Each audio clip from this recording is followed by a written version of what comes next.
बिस्मिल्लाहिर्रहमानिर्रहीम, अस्सलाम वालेकुम। मैं हूं मुबशर हसन, आपका बायोलॉजी का टीचर। हम क्लास 10th के अंदर चैप्टर सेकंड हमने स्टार्ट किया था और लेक्चर नंबर 5th वन आज हमने डिस्कस करना है। लेक्चर नंबर 5th के अंदर हमने क्या क्या चीज़ें डिस्कस करनी है। एक हमने डिस्कस करना है कंपोनेंट्स ऑफ ब्लड और दूसरा है ब्लड क्लॉटिंग के हवाले से। ये दो चीज़ें हैं जिनको हमने यहाँ पर डिस्कस करना है। तो एज इट हमने अपनी प्रीवियस वर्कशीट के हवाले से इसी तरह से 5 MCQs, शॉर्ट क्वेश्चंस एंड एक लॉन्ग क्वेश्चन को भी हमने डिस्कस करना है। तो सबसे पहले हम अपने शॉर्ट क्वेश्चन की तरफ आएंगे। शॉर्ट क्वेश्चन में जो हमारा सबसे पहला इम्पॉर्टेंट शॉर्ट क्वेश्चन है वो है जी, explain the structure of RBCs। Red blood cell का स्ट्रक्चर जो है वो हमसे पूछ रहा है। अब ये 3 मार्क्स के लिए क्वेश्चन होगा और ये क्वेश्चन नॉलेज बेस है। KB stand for knowledge base. तो यहाँ पर हम इसी को देखेंगे। ये हमारा एक नॉलेज बेस्ड क्वेश्चन है। क्वेश्चन क्या है जी, स्ट्रक्चर ऑफ RBCs। तो हमने नंबर फर्स्ट पे जो मेंशन करना है, these are also known as erythrocytes. हमने लास्ट लेक्चर के अंदर भी डिस्कस किया था कि RBC को हम एरिथ्रोसाइट्स भी कहते हैं। अच्छा, अब हम इसके स्ट्रक्चर की तरफ आते हैं। बड़ा ही शॉर्ट सा हमारा क्वेश्चन है, 2 से 3 लाइनों के अंदर ये कंप्लीट हो जाता है।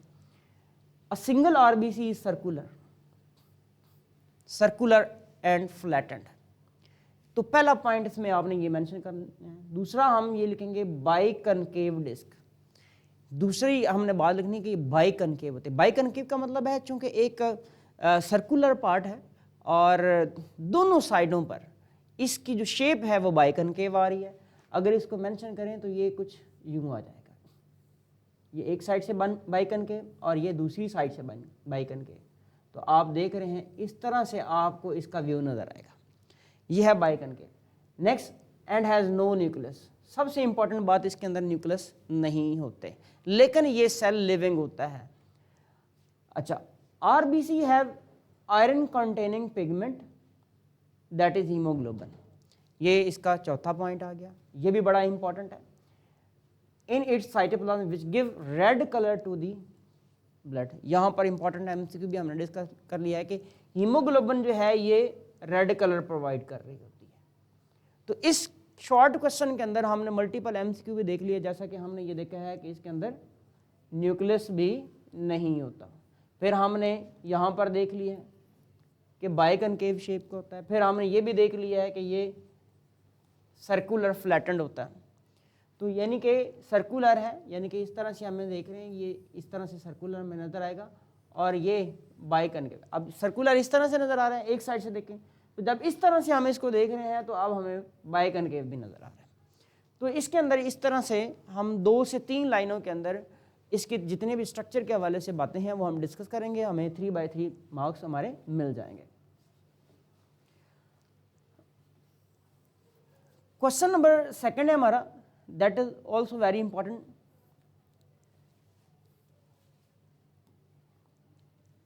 What are agranular sites?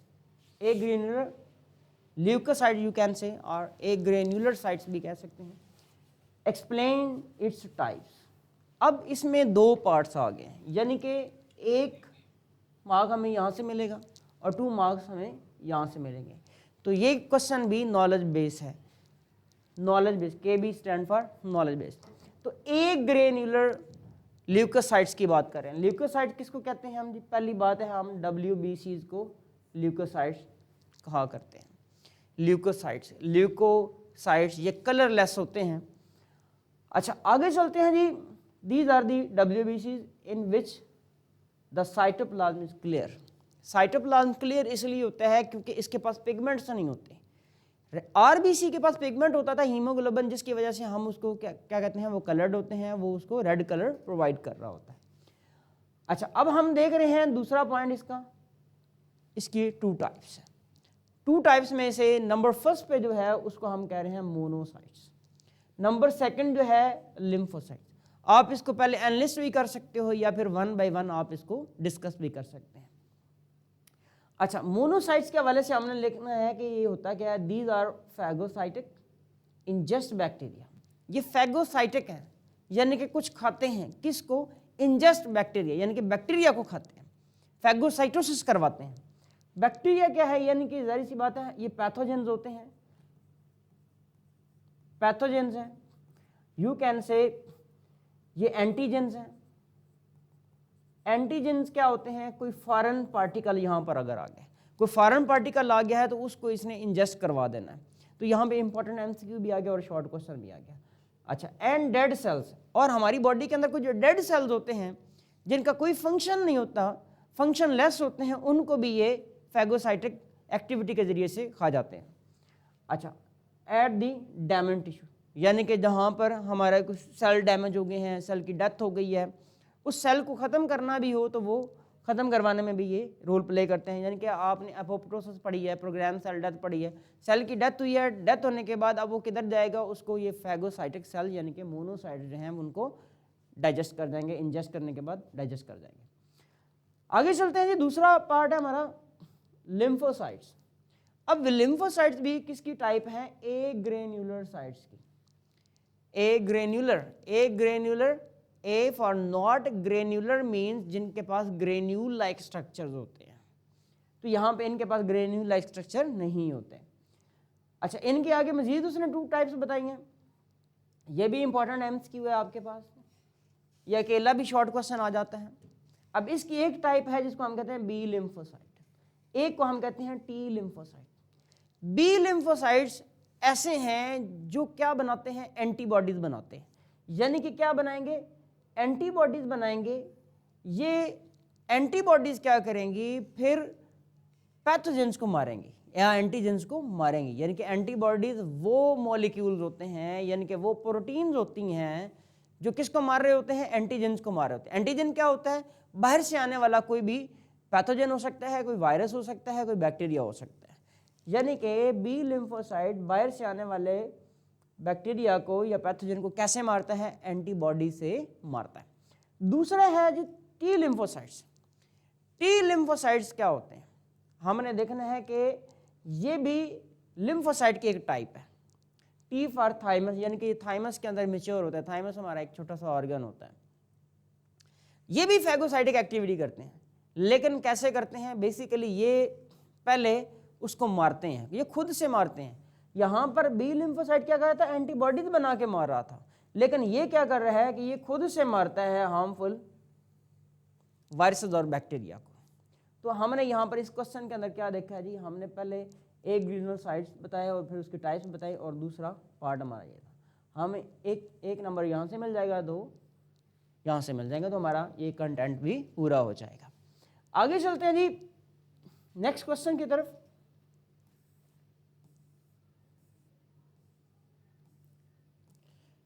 Next question भी बहुत ही अहम है, ये भी ब्लड कंपोनेंट के हवाले से है। इसको हम कहते हैं प्लेटलेट्स। वो कहता है कि प्लेटलेट्स क्या है, डिफाइन प्लेटलेट्स। ये भी हमारा नॉलेज बेस एक क्वेश्चन है, डिफाइन प्लेटलेट्स। हम देख रहे हैं कि यहाँ पे प्लेटलेट्स के हवाले से हमने बात करनी है, उसी तरह से हमने पहले प्लेटलेट्स की हेडिंग लगा देनी है, और पहले हम इसका इंट्रोडक्शन दें कि प्लेटलेट्स को थ्रोम्बोसाइट्स भी कहते हैं। प्लेटलेट्स को थ्रोम्बोसाइट्स भी कहते हैं, यानी कि ये पहला पॉइंट आ गया। अच्छा, दूसरे नंबर पे हमने देखना है इसकी ये बनते कहाँ से, ये पहला पॉइंट आ जाएगा, ये दूसरा पॉइंट आ जाएगा। ये बनते कहाँ से, formation bone marrow cells called mega karyocytes. Mega karyocytes से ये बनते हैं, form fragment called platelets. Mega karyocytes जो होते हैं उसी के फ्रेगमेंट बनते हैं, जिनको हम क्या बोलते हैं, प्लेटलेट्स का नाम देते हैं, या फिर जिसको थ्रोम्बोसाइट्स कहते हैं। ये दूसरा पॉइंट आ जाएगा। तीसरा पॉइंट इसका क्या आएगा, इसका फंक्शन क्या है, ये तीसरा पॉइंट आ जाएगा। हमने हेडिंग लगा दी, पहले यहाँ पे इंट्रोडक्शन की लगा दे, फिर फॉर्मेशन, देन फंक्शन की। लास्ट पे platelet play an important role in the blood clotting. ये ब्लड क्लॉटिंग में इंपॉर्टेंट रोल प्ले कर रहा होता है। ब्लड क्लॉटिंग बहुत ही अहम है। अब सपोज करें कि शख्स को जख्म हो जाता है, उसकी ब्लीडिंग हो रही है, तो अब अगर वो ब्लड क्लॉट नहीं होता, ब्लड ब्लीडिंग स्टॉप नहीं होती, तो उसकी डेथ हो सकती है। तो इसलिए ब्लीडिंग को स्टॉप करना बड़ा इंपॉर्टेंट है, ब्लड क्लॉटिंग बड़ा इंपॉर्टेंट है, इसलिए प्लेटलेट्स जो हैं ये बड़े ही अहम है। अब आपने देखा इस क्वेश्चन के अंदर भी आपके पास 3 पार्ट्स थे, तो उस तरह से 1 + 1 + 1 = 3 मार्क्स। आपने 3 पॉइंट लिखे हैं तो आपके 3 मार्क्स यहाँ पे कंफर्म हो जाएंगे। आगे चलते हैं जी हम क्वेश्चन नंबर हमारा यहाँ पे 4th वन है UB. UB stand for understanding based question. ये हमारा अंडरस्टैंडिंग बेस्ड क्वेश्चन होगा। अच्छा, क्वेश्चन क्या है जी, व्हाट इज सीरम। सीरम के हवाले से हमने बात करनी है। Definition, serum is the clear liquid part of the blood. जो ब्लड का क्लियर लिक्विड पार्ट होता है उसको हम क्या बोल रहे हैं, उसे सीरम कह रहे हैं। That remains after blood cells and clotting protein, यानी कि ब्लड सेल्स निकाल दें, प्रोटीन को क्लॉट कर लें, उसके बाद जो बाकी बच जाएगा उसको हम क्या बोल रहे हैं, सीरम कह रहे हैं। अच्छा, ये आपके पास एक शॉर्ट सा क्वेश्चन था, आपने इसके अंदर 2 बातें मेंशन की। एक पहले आपने ये बतानी है, दूसरा आपने ये बता देंगे। तो इस क्वेश्चन के हवाले से आप देखेंगे 1.5 1.5 के 2 पार्ट्स आ जाएंगे और आपका इस तरह से क्वेश्चन मुकम्मल हो जाएगा। अच्छा, आप इनको अलग अलग भी लिख सकते हैं। पहले आप ये लिख लें और उसके बाद ये दूसरा पार्ट लिख लें। इसको थोड़ा सा आप एक्सप्लेन कर सकते हैं कि सेंटेंस आपका कंप्लीट हो जाए। आगे चलते हैं जी क्वेश्चन नंबर 5 की जानब। क्वेश्चन नंबर 5 जो है ये किस पर है, ये ब्लड क्लॉटिंग के हवाले से है। Analyse the steps of blood clotting, यानी कि हमारा जो दूसरा टॉपिक है, तीसरा SLO है।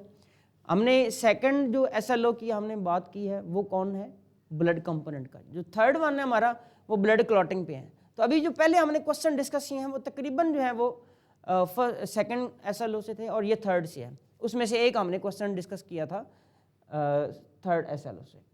तो step of blood clotting, blood clotting के स्टेप्स क्या होते हैं। नंबर फर्स्ट पे जी हमने क्या लिखना है, इसके हम आंसर की हेडिंग लगा देंगे या फिर ब्लड क्लॉटिंग की हेडिंग लगा देंगे। फिर हम साथ मेंशन करेंगे the steps of the blood clotting और एज फॉलो। नंबर फर्स्ट पे हमने लिखना है इंजरी, कि इंजरी होती है।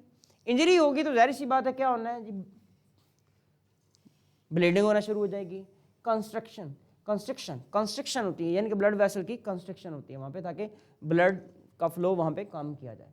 अच्छा, प्लेटलेट एक्टिवेशन होती है, यानी कि आप प्लेटलेट ने एक्टिवेट होना है ताकि वो ब्लड क्लॉटिंग करवा सके। 4th one, platelet plug is formed, यानी कि प्लेटलेट प्लग बनता है ताकि उसको ब्लड को स्टॉप किया जाए।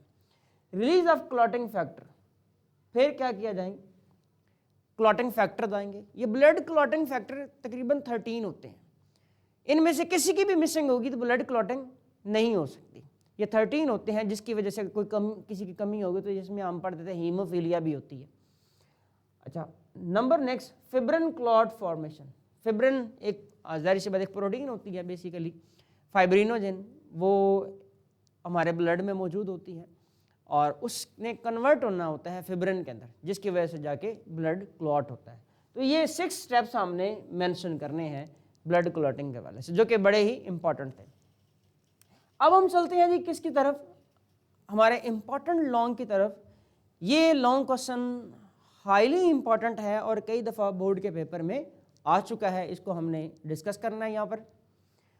अच्छा जी, क्वेश्चन हमारा क्या है, क्वेश्चन हमारा है WBC पर, वाइट ब्लड सेल्स पर, कि वाइट ब्लड सेल्स जो होते हैं ये, इसके हमने एक तो स्ट्रक्चर बताना है, इसकी डिटेल्स बतानी है और इसके साथ हमने फंक्शन बताना है, इसकी टाइप्स भी हमने डिस्कस करनी है। नंबर फर्स्ट पे आइएगा तो हमने क्या बताना है जी, explain the types of WBC also give their function, यानी कि ब्लड जो WBC है इसकी टाइप्स बतानी है और टाइप्स के साथ हमने उनके रोल भी बताने हैं कि वो क्या क्या रोल प्ले करते हैं। जी वाइट ब्लड सेल्स के हवाले से देखिएगा, white blood cells are called leucocytes, इनको हम ल्यूकोसाइट्स भी कहते हैं। हमने कहा इसको ल्यूकोसाइट्स इसलिए कहते हैं कि क्योंकि ये कलरलेस होते हैं और इनके पास इनके पास पिगमेंट नहीं होता। जो आरबीसी होते हैं उनके पास पिगमेंट होता है जिसको हम हीमोग्लोबिन कहते हैं, इसलिए वो रेड कलर में होते हैं। अच्छा, नंबर सेकंड पे हमने लिखना है कि the life span is 3 to 4 days, यानी कि इसका लाइफ स्पैन जो होता है 3 to 4 days होता है। लेकिन जो आरबीसीज हैं उनका लाइफ स्पैन क्या होता है, 120 days होता है। आगे चलते हैं। Each white blood cell is irregular in shape, इनकी कोई शेप नहीं होती। हमने उसके लिए शेप क्या पढ़ी थी आरबीसी के लिए कि वो स्फेरिकल होते हैं, फ्लैटेंड होते हैं। और उसके साथ डिफरेंसेस भी कुछ देखते जाएं। एंड कंटेन्स न्यूक्लियस, यानी कि डब्ल्यूबीसी में न्यूक्लियस होता है, आरबीसी में न्यूक्लियस भी नहीं होता। हमने इसके यहाँ पे 1 2 3 4 डिफरेंसेस देख लिए हैं किसके साथ, आरबीसी के साथ भी। अगर आपके पास डब्ल्यूबीसी और आरबीसी का शॉर्ट क्वेश्चन का डिफरेंस आता है तो आप एटलीस्ट 3 पॉइंट उसमें मेंशन करेंगे। अच्छा, आगे चलते हैं जी।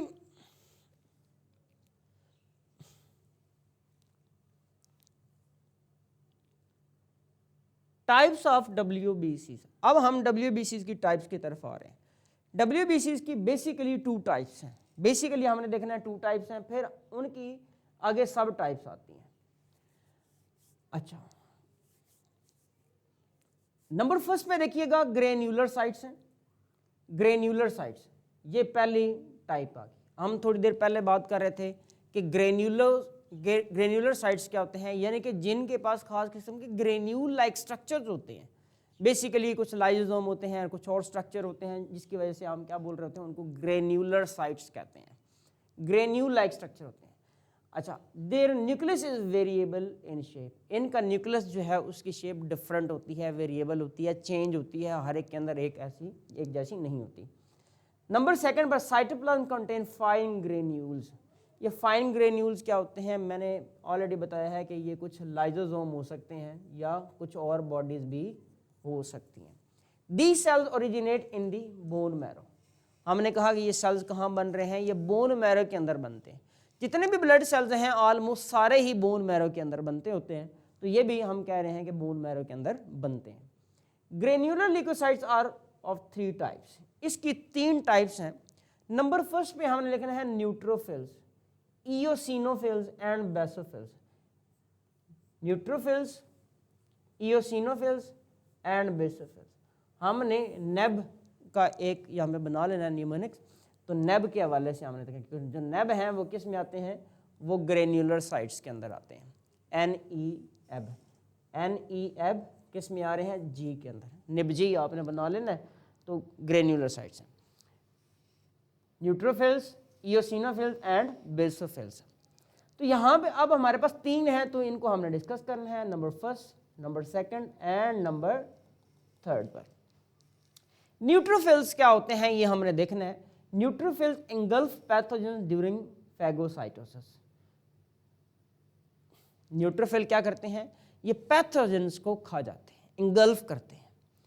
पैथोजेंस क्या, हमने ऑलरेडी बात की है कि वो क्या हो सकता है, कोई वायरस हो सकता है, कोई बैक्टीरिया हो सकता है, या कोई प्रोटोजोन हो सकता है। Number second, eosinophils are involved in the control of allergic reaction, यानी कि जो बॉडी में जो एलर्जिक रिएक्शन होते हैं उनकी वजह इयोसिनोफिल्स, यानी कि बेसिकली तो बाहर से एलर्जन आते हैं ना, उन एलर्जन ने कॉज करना होता है, तो उसकी के साथ जो रिएक्शन करवाना होता है वो किसने करवाना होता है, इयोसिनोफिल्स ने कराना। इसके बाद आ जाते हैं basophils. Basophil release histamine. Histamine एक इंपॉर्टेंट प्रोडक्ट होता है जो कि हमारे ब्लड रिलीज करते हैं, डब्ल्यूबीसी में भी कौन, basophil. In injured tissue and in allergic persons. Injured tissue या फिर एलर्जिक रिस्पॉन्स के अंदर हम बात करते हैं कि ये प्रोड्यूस हो रहा होता है। तो ये 3 टाइप्स के क्या थे, ग्रेन्यूलर साइट्स की टाइप्स थी जो कि इंपॉर्टेंट है। अब ये शॉर्ट क्वेश्चन में भी आ सकता है, इसी तरह लॉन्ग क्वेश्चन में भी आ सकता है, इसी तरह एमसीक्यू में भी आ सकते हैं। आपने देखा कि न्यूट्रोफिल्स क्या हैं, फिर आपने साथ बताया कि ये फंक्शन क्या करते हैं। इयोसिनोफिल्स क्या है, इनका फंक्शन क्या है, बेसोफिल्स क्या है, इनका फंक्शन क्या है। तो साथ आप बता रहे हैं कि कौन सी चीज़ क्या है, साथ उनके फंक्शन भी बता रहे हैं। तो ये चीज़ें हैं, ये क्वेश्चन जो हैं ये आपके लॉन्ग क्वेश्चन, शॉर्ट क्वेश्चन और एमसीक्यू तीनों के लिए इंपॉर्टेंट है। अच्छा, नेक्स्ट चलते हैं जी। ए ग्रेन्युलोसाइट्स के हवाले से, ए ग्रेन्युलर ल्यूकोसाइट्स। अब इसकी बात करें तो ये क्या है, ए फॉर नॉट, हमने ऑलरेडी बात की है, नॉट, नॉट का मतलब यानी कि एब्सेंट, ग्रेन्युलर से निकला है, क्या मतलब होगा, ग्रेन्यूल। वो जो ग्रेन्यूल्स की बात हम कर रहे हैं, granule like structure present in the granular sites, तो एक ग्रेन्युलर ल्यूकोसाइट्स के अंदर ग्रेन्यूल लाइक स्ट्रक्चर नहीं होते। नंबर फर्स्ट पे आएगा, the cytoplasm of a granular leucocyte is clear. जाहिर सी बात है तमाम WBC का क्लियर होता है। These are of two types, number first monocytes and number second lymphocytes. आगे चलते हैं जी, मोनोसाइट्स की हम बात करते हैं। मोनोसाइट्स जो हैं ये क्या कर रहे हैं, फैगोसाइटिक एक्टिविटी कर रहे हैं and ingest bacteria and dead cell at the damage tissue region. जहाँ पे टिश्यू डैमेज होते हैं यानी कि वाउंड होता है, तो वहाँ पर ये जाते हैं और वहाँ पर जाके क्या कर रहे हैं, कोई पैथोजन आया तो उसको खा जाते हैं। लिम्फोसाइट्स दूसरी इसके टाइप है। लिम्फोसाइट्स की आगे मजीद हमने कहा टू टाइप्स होती हैं। Number first B lymphocyte. B lymphocytes हमने बताना है कि ये क्या करते हैं, एंटीबॉडीज बनाते हैं, जो कि इंपॉर्टेंट MCQ भी है। आगे हमने कहना है टी लिम्फोसाइट्स। बी लिम्फोसाइट और टी लिम्फोसाइट दोनों बोन मैरो के अंदर बनते हैं। हमने कहना है कि ये बोन मैरो में ही बनते हैं। लेकिन एक इंपॉर्टेंट बात है, जो बी लिम्फोसाइट है फिर ये मेच्योर भी बोन मैरो में होते हैं, लेकिन टी लिम्फोसाइट जो है ये किस में जाके मेच्योर हो रहे होते हैं, थाइमस के अंदर। थाइमस हमारा एक इंपॉर्टेंट ऑर्गन होता है जिसके अंदर ये मेच्योर होते हैं। तो ये क्या करते हैं, डायरेक्टली डिस्ट्रॉय, ये सेल को डायरेक्टली खुद से डिस्ट्रॉय कर रहे होते हैं। वो क्या बना के कर रहे हैं, एंटीबॉडी से। ये किससे कर रहा है, ये खुद से कर रहा है। दैट कैन बी हार्मफुल, वो सेल जो कि हार्मफुल होते हैं उनको, या फिर वो सेल हो सकते हैं या कोई पैथोजन हो सकता है। जैसे कि वायरस है, वायरस सेल तो नहीं है लेकिन एक पैथोजन होता है। इसी तरह कैंसर सेल हो सकते हैं, कोई बैक्टीरियल सेल हो सकते हैं, वगैरह वगैरह। तो ये किसकी हम बात कर रहे थे, लिम्फोसाइट के हवाले से बात कर रहे हैं।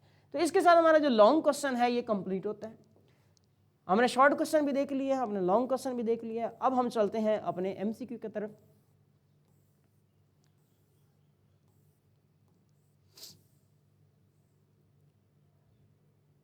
MCQ नंबर 1 में हमने डिस्कस करना है the pigment that gives blood it's red colour. अब ये देखें, ये पिगमेंट हमने कहा कहाँ पाया जाता है, किस में पाया जाता है, इसका आंसर आप प्रोवाइड करेंगे। नंबर फर्स्ट पे देखिएगा, मैंने कहा कि पिगमेंट किस में होता है, RBC के अंदर होता है। RBC रेड ब्लड सेल के अंदर पिगमेंट होता है। रेड उसका कलर किस वजह से होता है, उस पिगमेंट की वजह से होता है। उस पिगमेंट का नाम हमने डिस्कस किया है, क्या है, हीमोग्लोबिन है। अच्छा, बाकी पिगमेंट भी यहाँ पर बताए गए हैं, मायोग्लोबिन। मायोग्लोबिन जो है ये मसल में पाया जाता है। हीमोसायानिन भी ब्लड का होता है लेकिन हमारे ब्लड में नहीं होता, ये मुख्तलिफ और ऑर्गेनिज्म मोलस्क के ब्लड के अंदर पाया जाता है। मेलानिन एक ऐसा पिगमेंट है जो हमारी स्किन में पाया जाता है, और हीमोग्लोबिन जो है हमारे RBC के अंदर पाया जाता है। आगे चलते हैं जी, नेक्स्ट क्वेश्चन हम, that is also very important. Life span of a red blood cell is around. हमने 3 to 4 डेज की एक बात की है, लेकिन ये किसके लिए है, WBCs के लिए। WBCs के लिए लाइफ स्पैन ऑफ RBC क्या है, ये स्टार्ट में लेक्चर में मैंने डिस्कस किया है। इसका आंसर आपने हमें प्रोवाइड करना है YouTube चैनल में हमारे कमेंट पर। आगे चलते हैं जी, WBCs without granules in the cytoplasm are known as.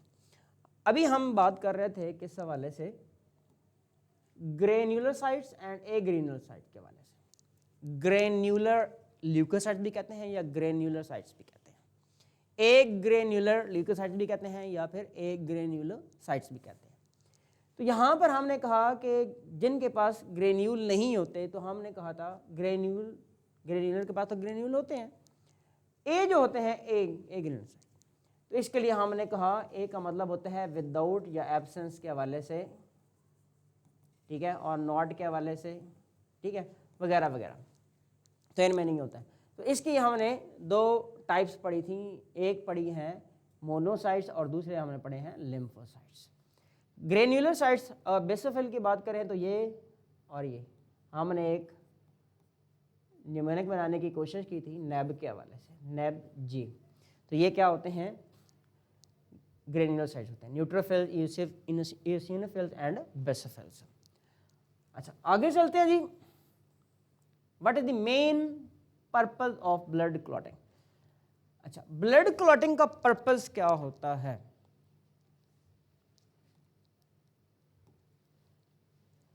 Number first पे लिखा हुआ है डाइजेशन। डाइजेशन के अंदर ब्लड क्लॉटिंग का कोई रोल नहीं होता। Number second, oxygen transport. Oxygen transport की अगर बात करें तो वो करनी होती है आरबीसीज ने, डब्ल्यूबीसीज भी नहीं करता। आरबीसी का एक ही मेन फंक्शन है जिसे हम क्या बोलते हैं, ऑक्सीजन की ट्रांसपोर्ट करनी है। ब्लीडिंग कंट्रोल, जी बिल्कुल ऐसे ही है, ब्लड क्लॉटिंग, ठीक है, ब्लड क्लॉटिंग इसीलिए होती है कि जो ब्लीडिंग हो रही है वो कंट्रोल हो जाए, ब्लीडिंग ना हो, ताकि उस इंजर्ड पर्सन का ब्लड जो है वो सेफ रहे।